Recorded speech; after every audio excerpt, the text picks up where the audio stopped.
ప్రపంచం మళ్లీ యుద్ధం అంచున నిలబడింది. అగ్రరాజ్యం అమెరికా ఇచ్చిన ఆఫర్ను ఒకే ఒక్క దెబ్బతో ఇరాన్ తిరస్కరించింది.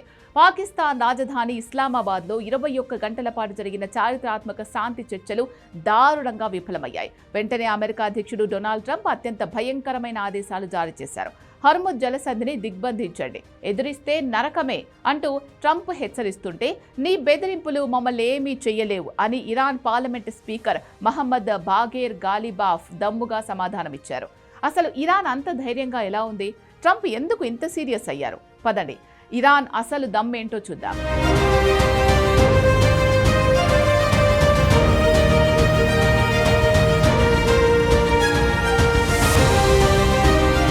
నిన్నటి వరకు అందరూ శాంతి వస్తుందని ఆశపడ్డారు. కానీ వైస్ ప్రెసిడెంట్ జేడీ వాన్స్ ఇచ్చిన బెస్ట్ ఆఫర్ను ఇరాన్ కాలితో తన్నింది.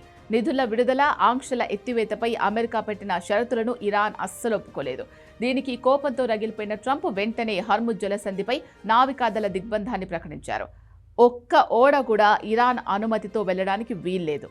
అవసరమైతే మైండ్లను మేమే తొలగిస్తామని అగ్రరాజ్యం సవాల్ విసిరింది. కానీ ఇక్కడే ఇరాన్ తన అసలు విశ్వరూపం చూపింది. ట్రంప్ హెచ్చరికలకు భయపడి ఇరాన్ లొంగిపోతుందా? అస్సలు ఛాన్స్ లేదు.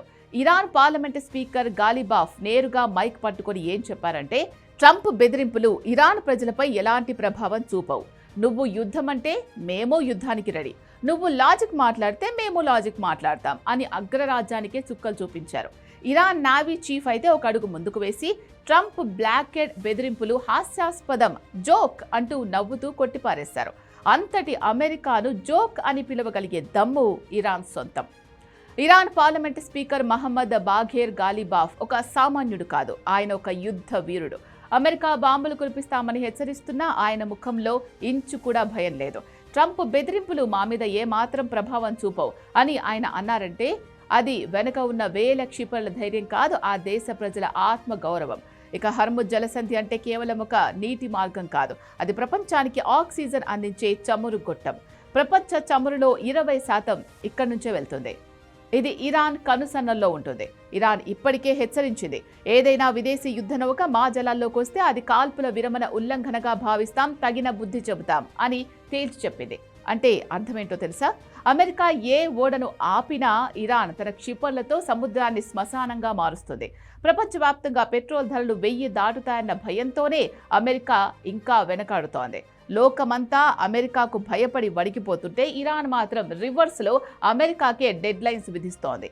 నువ్వు చర్చలకు వస్తే గౌరవం ఇస్తాం, కానీ యుద్ధం అంటే మాత్రం నీ సమాధి కడతాం అని గాలిబాఫ్ అన్న మాటలు అగ్రరాజ్యం గుండెల్లో గుణపాల్లా దిగాయి. ఇస్లామాబాద్లో 21 గంటల పాటు చర్చలు జరిగినా అమెరికా పెట్టిన అన్యాయమైన షరతులకు ఇరాన్ తల వంచలేదు. మా దేశాన్ని అమ్ముకోము, మా నిధుల కోసం మమ్మల్ని బానిసలుగా మార్చాలని చూడకు అని అమెరికా ముఖం మీద చెప్పేసిన ధైర్యం ఒక్క ఇరాన్కే ఉంది. ఇరాన్ తన క్షిపణులను సరిహద్దులకు తరలిస్తూనే మరోవైపు దౌత్యపరంగా గట్టిగా మాట్లాడుతోంది.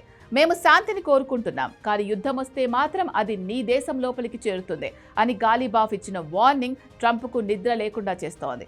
ఏదేమైనా ఇప్పుడు పరిస్థితి చాలా తీవ్రంగా ఉంది. ఏ క్షణంలోనైనా హర్ముజ్ జలసంధిలో నిప్పు రాజుకోవచ్చు.